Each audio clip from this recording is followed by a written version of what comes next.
Come with me to bake a pie to use up leftover apples. Outside of engineering, one of my favorite hobbies is baking. It's been a part of my life for as long as I can remember. When I was little, half the batter usually ended up on my face instead of in the pan, but those messy moments are some of my favorite memories.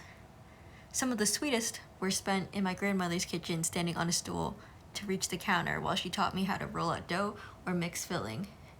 She passed down not just family recipes, but lessons about patience, creativity, and resourcefulness, values that I still carry with me today.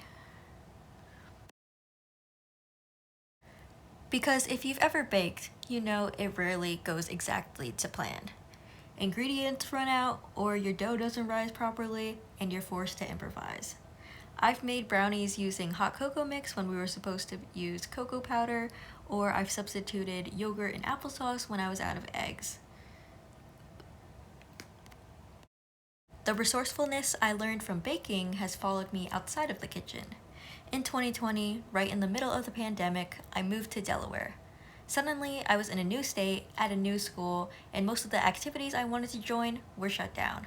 I knew extracurriculars were important, not just for college applications, but for finding a sense of community that I did not have at the time.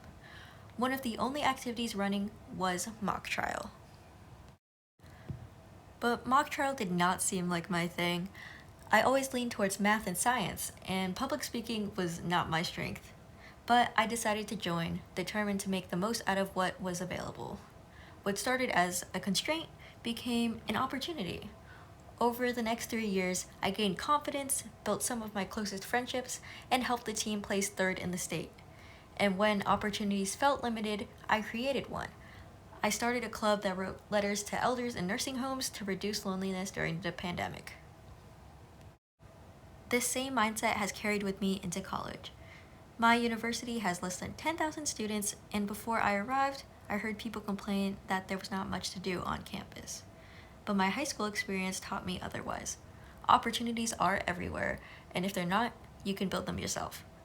So I got involved in academic clubs, extracurriculars, and leadership roles.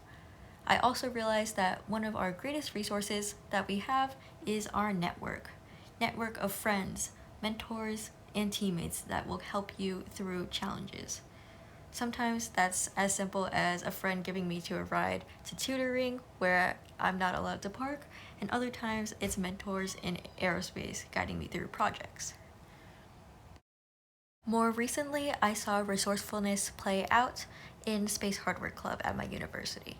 We usually receive a significant portion of our budget from the Alabama Space Grant Consortium, but this year, due to NASA's budget cuts, we received about $40,000 less than expected. And then projects had to be scaled back, and teams were forced to ask what is essential and what can we cut back. But instead of giving up, we all pivoted. We developed sponsorship packages, reached out to local companies, and even hosted a bake sale on campus, bringing my love for baking back full circle. And once again, all of this sparked our resourcefulness. So whether in the kitchen or in engineering, I've learned to make the most of what's available. To me, resourcefulness is more than a skill, it's a value. It means believing that limitations are not the end of the road, but the beginning of innovation. Just like a pie made from leftover apples, sometimes the most meaningful result comes when you work with what you have.